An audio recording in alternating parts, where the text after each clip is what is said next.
Taste the Daily. அண்மை செய்தி.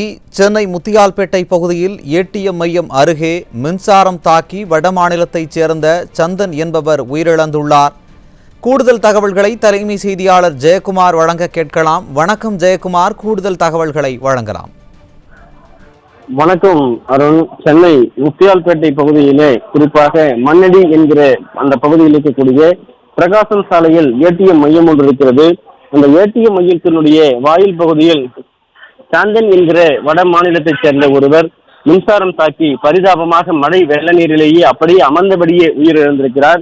இந்த சம்பவம் பரபரப்பை ஏற்படுத்தியிருக்கிறது.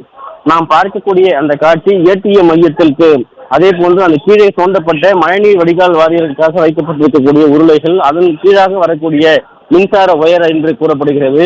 இந்த ஒயருடைய பாதிப்பின் காரணமாகத்தான் மின்சாரம் தாக்கி அந்த சந்தன் என்கிற வட மாநிலத்தைச் சேர்ந்த அந்த இளைஞர் உயிரிழந்திருக்கிறார். பரிதாபமாக வெள்ளத்திலே அவர் சரிந்திருக்கிறார். இதற்கு மின்சாரத்துறை ஊழியர்களும், குறிப்பாக மழைக்கான முன்னெச்சரிக்கை எடுக்காத ஸ்டாலினின் திமுக அரசுமே காரணம் என்று அவர்கள் உறவினர்கள் குற்றம் சாட்டியிருக்கிறார்கள்.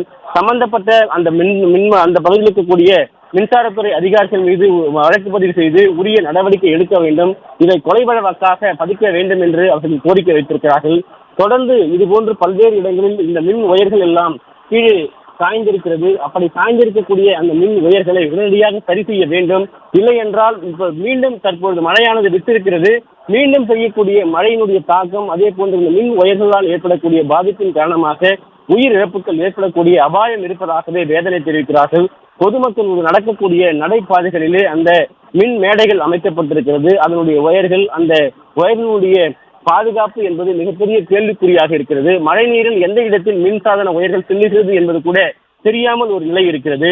அந்த பெட்டிகள் எல்லாம் ஏதாவது ஒரு சிவப்பு நிறத்திலோ அல்லது தெரியக்கூடிய ஒரு நிறத்திலோ அடித்திருந்தால் கூட இது போன்ற பாதிப்புகளில் இருந்து இவர்கள் பாதுகாக்கப்படலாம். எனவே பொதுமக்களுடைய உயிர் சம்பந்தப்பட்ட விஷயத்தில் விளையாடாமல் இந்த அரசு அவர்களை பாதுகாப்பதற்கான நடவடிக்கைகளை மேற்கொள்ள வேண்டும் என்பதுதான் உயிரிழந்திருக்கக்கூடிய வட மாநிலத்தைச் சேர்ந்த சாந்தனுடைய குடும்பத்தினுடைய கோரிக்கையாக இருக்கிறது. மிகப்பெரிய ஒரு துயரம் அந்த இளைஞரை அந்த குடும்பம் இழந்திருக்கிறது என்பதை இந்த அரசு புரிந்து கொள்ள வேண்டும் என்கிற ஒரு கோரிக்கையை வைக்கிறார்கள்.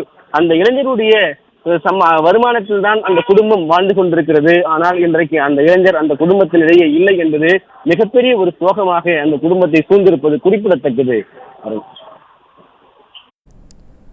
விவரங்களுக்கு நன்றி ஜெயக்குமார்.